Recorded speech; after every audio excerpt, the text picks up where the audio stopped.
Hey everyone, thanks for tuning in to RGV Community Health Hour. This is DJ Galicia Kid on Vaquero Radio, the Valley Student Station. On today's show, we have Tori Sayers, a second-year medical student here at UTRGV. So thanks for coming on the show. Really appreciate it. Yeah, thank you for having me. And so yeah, if you don't mind, usually at the start of the show, I just have people talk a little bit about their background, where they grew up, educational background, and how they ended up here at UTRGV. So yeah, go ahead if you don't mind sharing. Of course. So I'm actually born and raised in Denver, Colorado. So Oh wow. the Valley's kind of a different environment from what I'm used to.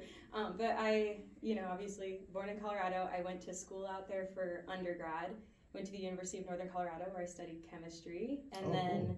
after that, I took a gap year working in ophthalmology. And then while I was applying to med school and applied to medical schools, and I got into UTRGV, and now I'm down here, and I've been here for 2 years. Wow. So you said that 1 year break was doing optometry? The ophthalmology. Ophthalmology. Yeah, so it's quite a difference. Optometry, they're wonderful, and they'll do the checking of your glasses and making sure, screening you for conditions, and then ophthalmologists, they will do your surgeries, like your cataract surgeries Oh, and that wow. kind of thing. Okay, Yeah. cool. So I worked for a wonderful ophthalmology group out in Colorado Retina Associates. I worked as a scribe, and then did some like the specialty clinic stuff. I got a wonderful opportunity to go to rural communities and to Wow. help the doctors provide care to patients Yeah. out in West Kansas. So. Oh, wow. That's really cool. And is that what kind of inspired you to go to medical school? Those experiences, I would imagine, or? Yeah, a little bit. So I started actually working for an ophthalmologist the summer of my freshman year in college, and I think that's kind of what solidified that I want to do medicine. And I just kind of went and ran with it. And when I got into medical school, I said, hey, well, I'll look at every specialty. I'll give everyone the good, college try. And, I just think I like eyes too much, and I'm kind of sticking with it. Okay, that's cool. And so, I'm not too sure, you should just be able to adjust it and it'll hopefully sit. Oh, no, actually, it's like, it's gonna fall off is what it looks like. Is that better? Sorry, everyone, we're having a little bit of technical difficulties. We have a mic on the run here. Sorry. It's okay, I can just hold it. You sure? Yeah, Yeah, maybe we can prop it with this a little bit. Oh, no. I think that should work. Yeah, okay, cool. that works. All right, Okay. yeah, sorry about that. So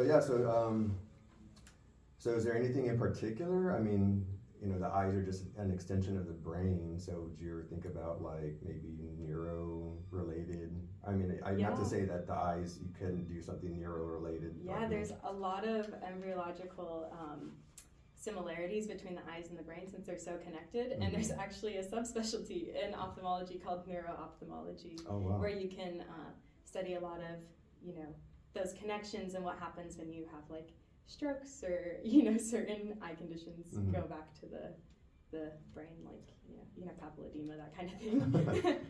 And so, just to backtrack a little bit, you said you did your undergrad in chemistry. What made you choose that as your, major as an undergrad? Was there anything in particular that drew you to chemistry? So, just real quick to give you a background on me, I started as a botany major when I got out of the military. Oh, okay. I love plants. I feel like, they're super underappreciated. It's medicine, shelter, food, everything in between. And so I started studying plants, but when I moved to Texas, Texas A&M Kingsville didn't have a botany curriculum. So I figured like, oh, well, everything that plants do and everything does is basically just chemistry based. So I'll just switch to chemistry and kind of went from there. So yeah, I was just curious if there was anything similar like that to, that drew you toward chemistry or any particular field of chemistry. Like for me, OChem, organic chemistry is my favorite. I actually applied to a PhD in OChem. Oh my goodness. Yeah. Well, yeah, that kind of goes back to high school. I knew I was pretty decent at math and science, and I knew I'd have to declare a major, and I liked chemistry more than I did biology, and I might be one of the only people in the world to say that, but I did, and I just decided to do chemistry, and then if I ended up hating it, I would switch, and I didn't end up hating it. I actually loved it, and I had some really great mentors. But as for the specific subject, you liked organic chemistry. I liked inorganic chemistry. chemistry. Okay. And I got to do a lot of cool work with like recrystallization of saline molecules. So worked Wow. with some crazy colored metals throughout the years with a wonderful mentor in PI. Yeah, so I mean, I loved OChem, and I did like 3 years of undergrad research in an organometallic, an inorganic chemistry lab, and it was organometallic chemistry. It was like using palladium or platinum and carbon molecules, and basically like creating catalysts to for, I can't remember, it was such a long time ago. It was basically to create more efficient catalysts for like not chemical engineering, but like industrial purposes, you know. And so so I got really great research experience there in a lab where it was a lot of inert atmosphere reactions, you know, using argon gas to do this type of stuff, and it was really cool. But I was always just somewhat drawn more to the biology side of it, I guess you can say. You know, biochemistry. I was fascinated with biochemistry and organic chemistry. But of course, really, as an undergrad, just getting any kind of research experience in any lab, I feel is pretty beneficial because, you know, you do your, you know, if you're taking General Chemistry 1, you have your Gen Chem lab, and those labs are really cookie cutter, meant for everything to work out, so you can kind of just begin the basics of learning. But of course, in a real research lab, it's not like that. You have to actually have the weekly, bi-weekly meetings and talk about what worked, what didn't, and just trying to figure out what's going on. So when I started, we were trying to figure out the mechanism for the reaction, and right before I ended up leaving, the PI of the lab, you know, figured out the mechanism, so then she went on to the kinetics of the reaction. And so it was really cool to be a part of that, like, that groundwork of trying to understand a mechanism, which I love because that's basically what all OChem is. And I'm like, oh, this is cool. It's not OChem, but it's really close because there is some organic stuff going on. And then, of course, getting that figured out and moving on to the kinetics of the reaction. So really interesting experience, but it was pretty funny for me. I started as a chemistry major, and then I looked online, like, what can chemistry majors do after they graduate? And it was like, oh, you're going to work in a lab more than likely under somebody who has their master's or their PhD. And I was like, well, that doesn't sound like too much fun. Well, don't forget you can teach. You can also do that. Yeah, of course. But then I was just started to look into chemical engineering, and I was like, man, this sounds like, you know, more opportunity, very many different industries you can go into as a chemical engineer. And so I was going to switch over, and my mentor, because there were so few chemistry majors, I think when I graduated, there was like 7 chemistry majors that graduated, you know, with me. And she was like, no, please don't switch, just double major. It'll be just a few more chemistry classes. And then she goes, and if you ever need help with your chemistry classes, I'll be here to help you. And I was like, oh, okay, like, how can I say no to that? You know, like, if you're willing to give me support like that, then I'll be here next year doing this stuff. So. Oh, that's really cool. Yeah, so that was my experience as an undergrad. Wow. Yeah, I want to go back to what you were talking about with the inert gases, because that was basically all of my lab experience too. You put your hands through like the glove things. And, ours actually started because we were supposed to take inorganic chemistry, but similar thing. There was only like 7 people in chemistry degrees, something like that. I think mine might have been 6. But we all needed to take a class, and you needed, like, the cutoff is like 8 people or whatever. Yeah. So they had to switch it to an independent study. And that might have been the best thing, because we got to work one-on-one with the professor, just hang out in his office. And then he just said, okay, like, if you're going to do this, I'm going to help you guys figure out how to use the lab and, like, you know, truly. Okay. So we were the ones, like, I don't know, like, just the little workers going and getting the argon from the tanks or whatever you need, and then heading back up, and he'd always come in and check on us. So it was really cool. It is hard for undergrads to get that, like, first kind of research project, and you don't get much say, but there are definitely people out there who are super cool and very nice and pleasant to work with who will give you that shot. Yeah, for sure. And for me, it was that professor, even though her like specialty was that organometallic chemistry, or inorganic, I guess you could say. She was teaching OChem, and then she came in class one morning and she was like, hey, who wants to volunteer to work in my lab? And I was like, me? Like, of course, like, if I get an opportunity to work in a real research setting, I'm going to take it. And yeah, that's because basically how I got started. You know, I was basically just washing glassware, cleaning around the lab, very minimal tasks. but of course, as the weeks and months roll by, you get more responsibility. They trust you a little bit more, see how you work, and if things are going well, you're not burning the lab down. You know? Yeah, exactly. You get to get more responsibility and more and more and more. And of course, 3 years later, like me and he ended, he was a year ahead of me, and he ended up graduating. But for a long time, it was just like me and him in that lab, and we were really kind of the ones. I wouldn't say leading it, but doing a lot of the grunt work, Mm-hmm. And yeah, it was a really cool experience. But yeah, I want to get back to you now. Yeah. So was there any hesitancy to medical school, or you just knew like, hey, this is something I really want to do? Yeah, so it was, I think I know where you're going with this. There wasn't. After I started working for an ophthalmologist, I knew that I loved science and I enjoyed working in a lab, but I really just was more fascinated about the medical aspect of everything. And I knew that if you become a physician, there are opportunities out there where you can have the best of both worlds, and you can also, you can treat patients, or you can have a research lab, or you can do a mix of both. Mm-hmm. And I also just thought ophthalmology is one of those very niche specialties that will, or unique specialties that will allow you to do, not only like outpatients see patients, but then you also get the chance to do surgeries, and you can also run a research lab if you want to. So I just thought like, oh, you have a lot of roads here. And so there wasn't any hesitancy because I never felt like I was giving up something. I thought that was still an opportunity for me. And then with the chemistry background and, meeting people in chemistry along the way, I figured I could always just reach back out to them and see if they want to pair up on something. So. Yeah, for sure. Yeah, it's one of the cool things about it is, so you had mentioned earlier on about, MD PhDs and their kind of roles and, or was that a part of your internship is where you, or is that? So I did the Strive internship over the summer. That is short-term research in vision and eye health, and it's out at UC San Diego or UCSD.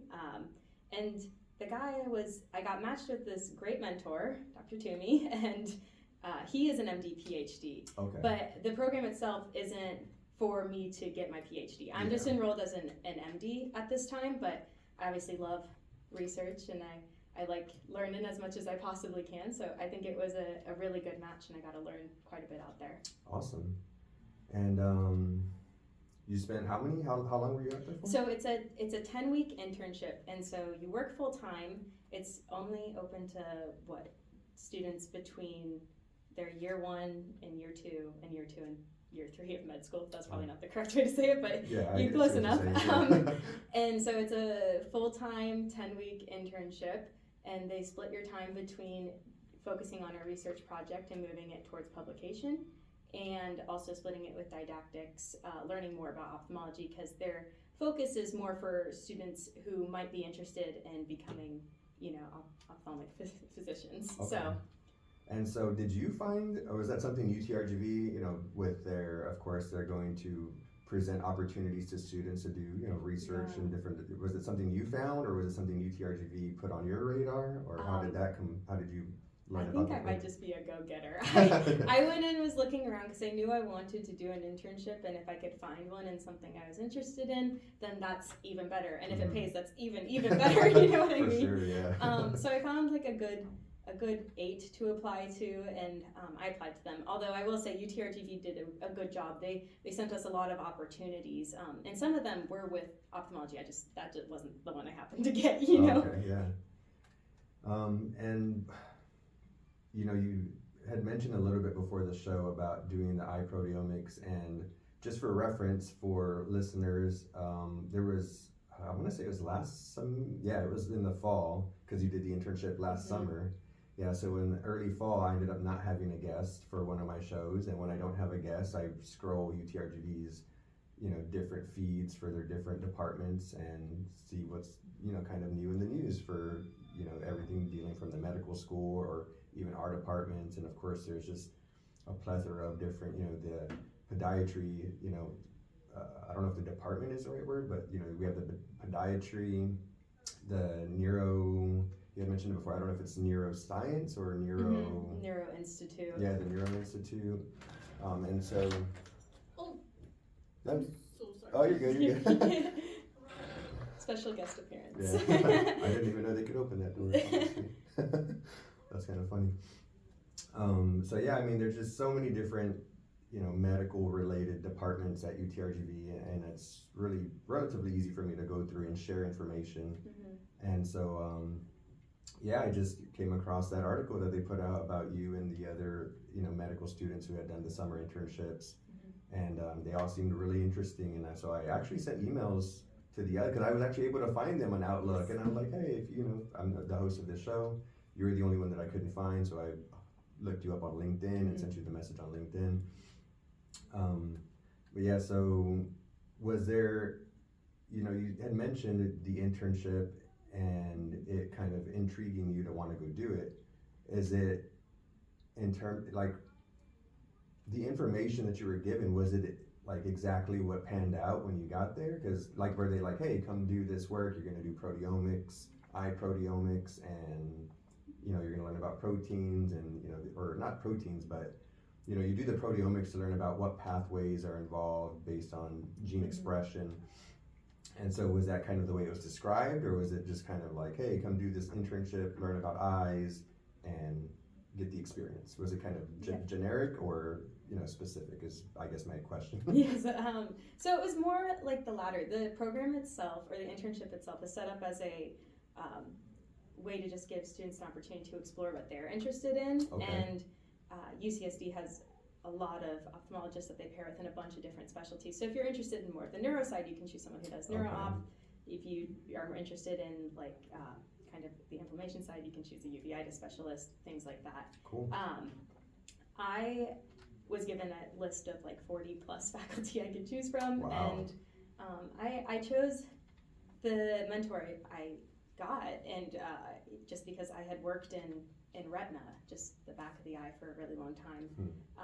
When I was working in between summers in college and in my gap year, and he works on macular degeneration, which is a condition that is not only something that I got to see so much over those 4 years that I was working, but then also it was just personal to me because my dad has been diagnosed with it. So I was like a little bit here and there, and I wanted to have the opportunity to kind of learn what are they researching on it. So so it's kind of a mix. This program itself is broad, but then you can kind of hone in on what specifically you want to work on. Okay, cool. All right, everyone, we're going to take a quick music break, and we'll be right back, so stay tuned, everyone. Thanks. This was genius. Tori Sayers, but just a quick reminder, the views expressed on RGV Community Health Hour are for informational purposes only and do not constitute medical advice. Be sure to consult your primary care provider for all your healthcare needs. And so, yeah, back with Tori. So you had mentioned during the music break to me that what was the acronym? Harlingen Institute of Neuroscience, or HEON, or HION, or something like that. Okay. And so did you just become a part of that?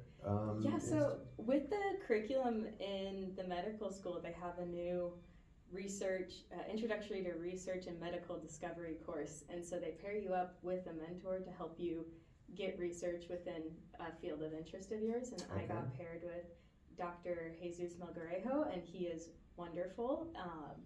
And I've been working on me and Alexa Nichols and Amin Ibrahim, we've been working on a project with him where you kind of look at Alzheimer's. They have some blood biomarkers that you can see that are elevated or decreased if you have the disease, and those biomarkers may correlate to a certain amount of thickness in the eye that you can see by taking a picture of the eye that you would normally get at your eye doctor.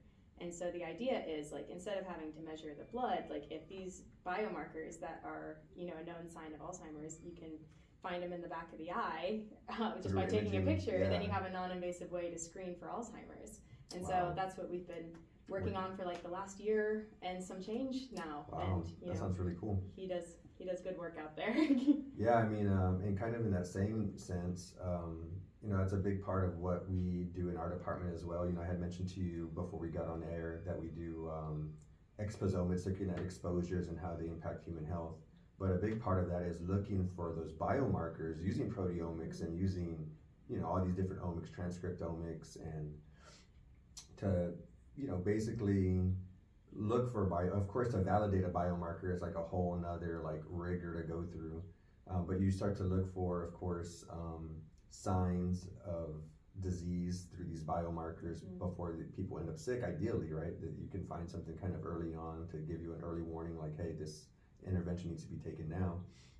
But we have a project, I've mentioned on the show and mentioned to you earlier, that we have the largest colony of laboratory possums in the world. And some of those possums, of course, they have their different,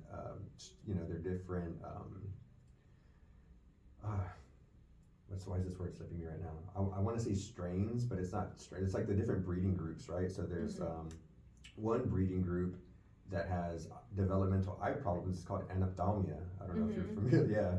So we have possums that have microphthalmia and anophthalmia. Wow. And now we're going to start doing proteomics to their brains and their eyes in the hopes of seeing, something. Of course, they have their healthy sibs. The animals have their siblings that don't have any eye problems, but these ones do. And so, yeah, we're hoping to start to do this proteomics work on the possum brains and eyes to try to look for these biomarkers and these signs of like, okay, well, what's different between the pups that are born with the eye deformities versus the ones who aren't.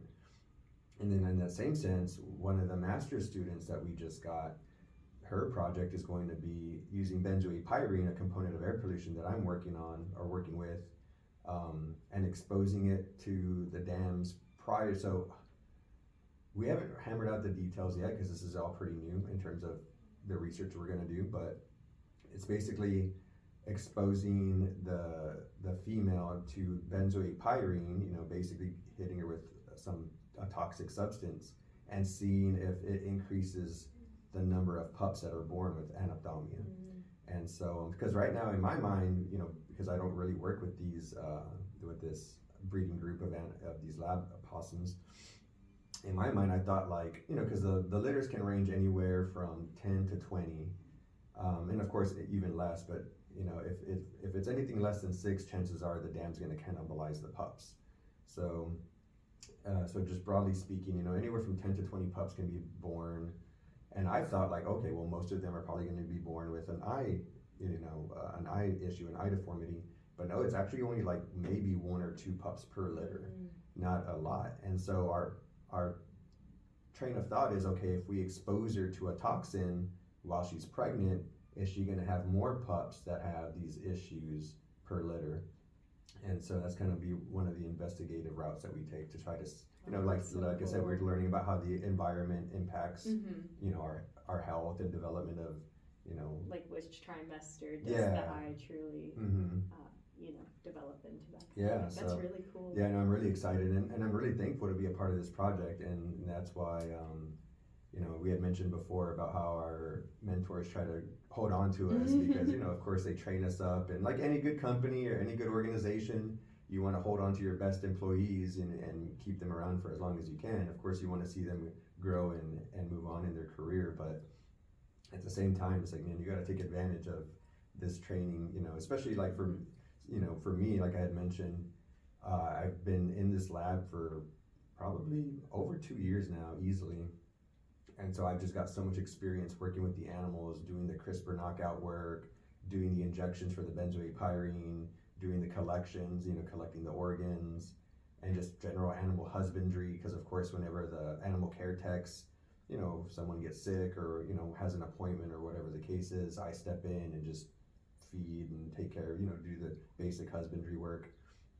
And so, yeah, I'm just kind of an all-encompassing, part of that lab. And so he's just like, yo, I'm trying to keep you as a postdoc, but we'll see what happens with funding and stuff like that. So, and so I'm just curious, after your 4 years of, finishing the medical school program, I guess if you could call it that, are you going to choose to do any further training to specialize in the eyes, or how does that work exactly? Yeah, so you go to, if you're at an MD or a DO program, you will go to medical school for 4 years, and at the end of those 4 years, you'll come out with an MD or a medical doctorate, and then There's a couple of routes. Some people go into consulting, but the majority of people, they will match into a certain specialty that they're interested in, and you will start your residency, which is like your formal training into that specific subtype. So, you've got like your general surgeons, and you have your orthopedic surgeons, and you have your family medicine physicians, all wonderful paths, and they have a certain amount of training that you need to do. So after this, if all goes well, I will match into ophthalmology and spend about 4 years training to be a general ophthalmologist. And then at the end of those 4 years, I can decide to practice at that time, or I can do what are called fellowships to further subspecialize and hone in, like, okay, maybe I want to work in the back of the eye and do retina, or maybe I want to work exclusively in the front of the eye and do like a cornea fellowship, that kind of thing. And so are you planning, because you had mentioned earlier that internship, you said it's for first to second and second to third year. So I'm guessing this coming summer you have another opportunity to maybe go back, and do you already have, like, of course you already spent your time there, and I wouldn't say that it's not worthwhile, to go back and continue your training and getting more experience, but maybe, of course, you want to try to apply somewhere else and learn another new skill set. So I was just curious, is that your plan for the summer, is to try to pick up another internship in a new place, or go back there and continue the work you had kind of started last summer? Or well, if I had the opportunity, I would love to go back there. I had such a good time. The issue is more on the end of the way medical school, like our medical school schedule is set up. We're all gearing up to take, the second years are all gearing up to take the first part of the U.S. medical licensing exam. It's called Step 1. Oh, wow. And so we have this dedicated amount of time that we have to take it. And unfortunately, with the amount of time that we can have off before we start our third year at the beginning of July, there just won't be enough time for me to participate in the internship again. But if I had that opportunity, in a heartbeat, I would be reaching back out. I had such a good time. Yeah, no, I'm sure it seemed like a really cool opportunity. And so with your time here, you had mentioned going out. So you have gone out already to, that was Kansas, and no, that was with your... with my gap year, yeah. So, I don't know if you know Dr. Aaron Manisoff. He just retired. He was a part of the medical school too, but he was also a big part of our human genetics department. But what they do, he's a family medicine doctor. And so, but part of the research he would do with our human genetics department would be going out to the colonias and, going out and doing surveys, and of course taking, blood samples, and just doing, your, basically bringing the medicine to the people. To the people out there, and the rural areas out there. And so I was just wondering if there's anything that you've done similar through the School of Medicine, something like that. I'm sure they have a bunch of programs like that if our human genetics department does it. So I was just curious about that. Absolutely. UTRGV is probably, well, at least in my experience, they're very focused on helping out the rural community. My undergrad was too, but I feel like the medicine around here, their main focus, and I think part of their mission, is making sure that everyone in the rural areas gets served. And so there are some programs in the School of Medicine that allow you to do that. One being the AHEC Scholars Program. And so they're a program where you kind of learn how to work interprofessionally with other healthcare, career paths in order to provide care the best you can for these rural communities. And then it's also partnered with didactics or lectures that help you understand that more. So we do a lot of shadowing and like community health events, partnering with like anyone from like the PA schools, the nurses, as well as to like social workers and people out in the community, and we help try to bring that kind of stuff there. Cool. And there's actually 3 AHEC clinics for people if they ever want to go get checked out with them. There's one in La Victoria, or it's called La Victoria, it's out in Rio Grande City. There's one in Edinburgh, and then there's one out in Brownsville. So if you ever want to get like a family med, or I think OBGYN at the Edinburgh one, they also have appointments there. Okay, yeah, I really appreciate you mentioning that, because I've mentioned that before in the show, and it was actually Dr. Manisoff who put that on my radar. I don't remember why I went to him, but I want to say it was because, I have friends in Brownsville,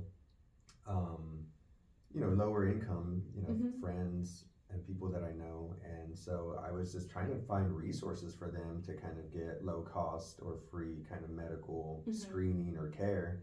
And so, yeah, I'll never forget Dr. Manusoff had mentioned that to me, and I was like, oh, that's really cool. So, Yeah.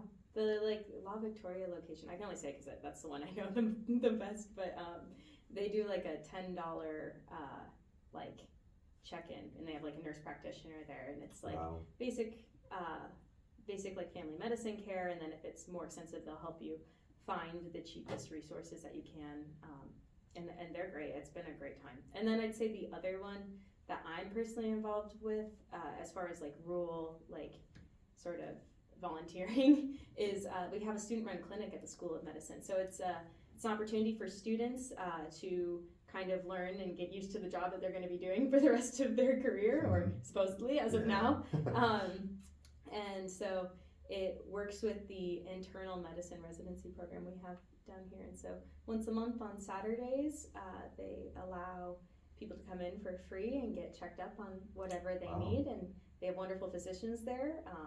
You will have students there if you do decide to go, and we're all learning, so you might have to talk to a lot of people and say things over and over again, but everyone's super friendly, and Nice. it's generally a good time. Yeah. Yeah, it sounds really cool. All right, everyone. Well, with that, we're going to take another quick music break, and we'll be right back. So stay tuned. All right, everyone, and we're back. Here in the last segment for the show, we got about another 10 minutes left. So yeah, best case scenario, just out of curiosity, you finish, you get your MD, and then you said another 4 years of residency. Yeah, that's and if you wanted to do Even further. yeah, if you wanted to become like a surgeon, would that require another like a 4 year residency and then another couple of years of surgical training, or how would it work if you wanted to be a surgeon exactly? For ophthalmology, it's more like That would be part of the it's residency? a part of the 4 years to learn how to do cataracts. If you wanted to do something further, like if someone were to have a trauma and that kind of thing, it's a fellowship Okay. afterwards. So it's a bit of both. It depends on what you want to do. And generally in medicine, though, if you want to be a surgeon, you would apply to like a surgeon subspecialty, and then that would be your life. Okay, I mean, I know it's kind of a long time from now, but a best case scenario, where do you see kind of your career path going? Like what's the ideal situation for you? Would you want to go back to Colorado? Would you want to do like Doctors Without Borders and travel the world helping people? And just out of curiosity, like what would be your kind of ideal if you could work at one place, or just whatever, whatever. Yeah, that is a $1 million question, and I think I'd be lying if I said that I had it all planned out. I barely have that. This is the specialty that I'm thinking of doing, and I will say, hopefully, when I do start practicing, or 10 years down the line, I just hope that I'm doing something that I love and helping people, and doing that in whatever way that is, either with research or seeing patients face to face, maybe a mix of both. But yeah, I'm open to a lot of opportunities in a lot of ways that I don't even want to say a specific location, because it's not really. I was like, I think I'm pretty open to moving, and I'm open to just whatever. I let every opportunity come my way. Yeah, that's really the best way, I think, to go about it, because no matter how hard you try to plan for a certain path, I mean, life is going to come at you, however it chooses to, and then of course you just got to kind of ride those waves of the highs of life, the successes and the lows of failures, or something traumatic happening, or whatever the case is that maybe can delay your academic journey or your professional development. And so yeah, I can totally understand how why you say that, because for me, I never imagined that I would even have worked in a virology lab, but it was just like, that situation where I got that temp job in that department that exposed me to those people that gave me the opportunity to do that work. And without that, I mean, who knows where I would have ended up. I couldn't even tell you, honestly.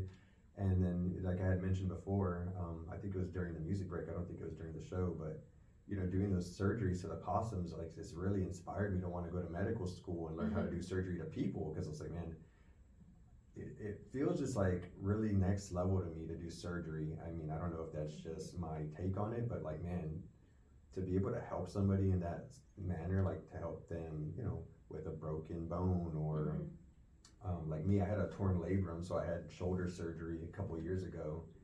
And I mean, talk about like changing my quality of life just by having a 4-hour outpatient surgery, Yeah. And so it's like, man, just being able to do surgery. But if I did do it, considering that I'm working closely with the brain, I would want to probably do neurosurgery, which would probably, of course, be, I would imagine, one of the surgical paths or surgeon paths you could take that would require the most training out of you. It does. Yeah, so yeah, I would imagine, right? The brain's kind of a unique organ in its own special cavity.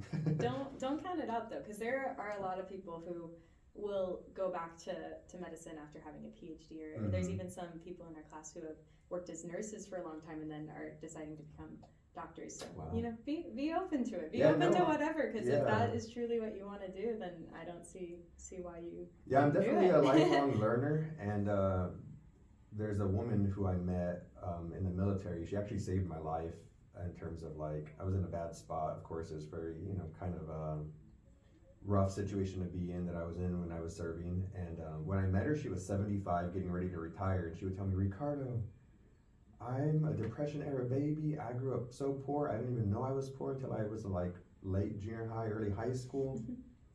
But because of the situation for women at the time, she wasn't really allowed to pursue higher education, not really allowed to really work any meaningful jobs. But whenever all the women's rights movements happened, the suffrage movement and all that stuff, and she was allowed to go back to school. She was 50 years old when she went to school for her bachelor's degree. And then there she was 25 years later, saving my life, getting ready to retire at 75. And so it was always kind of like a very inspirational thing to know, like, it doesn't matter, for higher education, of course, and any education, your age doesn't matter. It's just about being there and getting that professional and personal growth. I guess more personal than professional, especially early on. And so yeah, I'm definitely not ruling it out. I love learning. I'm going to be a lifetime. I mean, you can't really pursue a PhD in science and not be a lifelong learner, because that's kind of what's expected of you, is to stay on the forefront of whatever field you're an expert in and things like that. But yeah, with my experiences in business school too, I never thought I was going to enjoy business school. I only went because I'm like, well, I have this patent, and so I need to learn about business. But man, talk about like really opening my eyes to just how amazing business can be. I really fell in love with finance, especially with my engineering background. I felt like finance was just engineering for businesses, because you have to understand money flows and product flows versus air flows and mass flows and and things like that. And then I took a class in negotiations, which was one of the coolest classes I've ever taken, and it was really a cool experience. And so now I'm like, I want to go to medical school, I want to go to law school, and there's like so many things I want to do, and it's like, I just don't have enough time, unfortunately. Well, like I said, never say never. You get one life, just, do as many things as you possibly can, as long as it's what you want to do. Yeah, no doubt. And so that's also why I always tell people, and I always mention it on the show, it's like for me now, I'm not afraid to, especially business school kind of took me out of that fear of, I wouldn't even say fear, because it's that fear of being told no or being like shunned.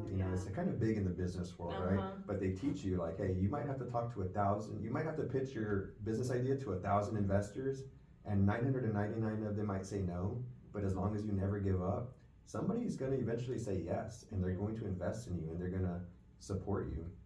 And so what I tell people now is like, don't shut the door on your own face. So don't shut the door on your own face. Apply for that job, even if you don't meet all the qualifications. Apply for that promotion, apply for that program or whatever. Like, if they're going to reject you, let them reject you. Don't be your own barrier to entry. And so yeah, with that, we got about 3 to 5 minutes left. So I always, at the end of the show, let the guest promote whatever they want. If there's anything you want to give shout outs to your mentors, which you've kind of been doing throughout the show. But yeah, here for the last couple of minutes, the mic is yours, Tori, so feel free to take it away. Oh, dang. Well, I feel like I've spent my whole time promoting things, if we're going to be honest.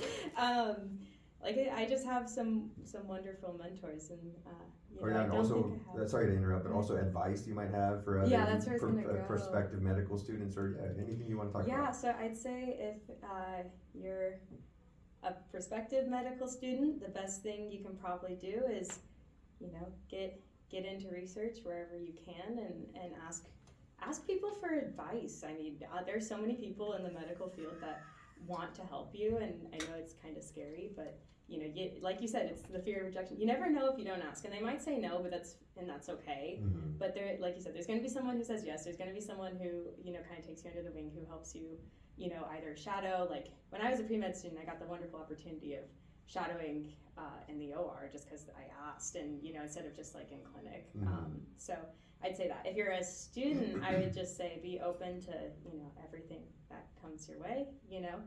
Like you said, again, there's so many opportunities out there, and if you're a medical student, there's so many specialties to choose from. So I know I spent my whole time talking about ophthalmology, but I truly feel like I would be open to anything changing my mind, and Mm-hmm.